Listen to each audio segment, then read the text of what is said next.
పోరాడి సాధించుకున్న తెలంగాణ అన్ని రంగాల్లో కూడా వెనుకబాటుకు గురవుతుందని బీజేపీ రాష్ట్ర అధ్యక్షుడు కిషన్ రెడ్డి అన్నారు.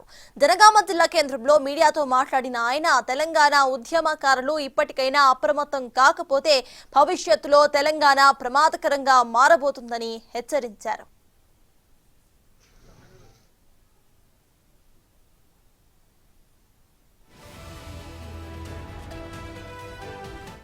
ఎన్నో త్యాగాలు చేసి ఎన్నో బలిదానాలు చేసి తెచ్చుకున్నటువంటి తెలంగాణ ఈరోజు అన్ని రకాలుగా ఇబ్బందులకు గురయ్యేటువంటి పరిస్థితి ఏర్పడింది.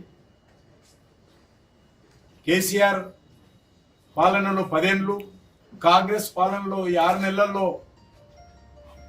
తెలంగాణ భవిష్యత్తు అంధకారంగా మారే పరిస్థితి ఏర్పడింది.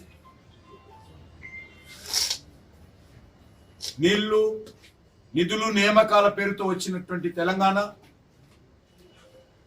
ఈ మూడింటిలో కూడా నిర్లక్ష్యానికి గురి కాబడతా ఉన్నాం, అన్యాయానికి గురి కాబడతా ఉన్నాం, వివక్షత గురి కాబడతా ఉన్నాం, నమ్మక ద్రోహానికి గురి కాబడతా ఉన్నాం. భవిష్యత్తులో తెలంగాణ రాష్ట్రము అన్ని రకాలుగా వెనుకబడేటువంటి ప్రమాదం ఉన్నది.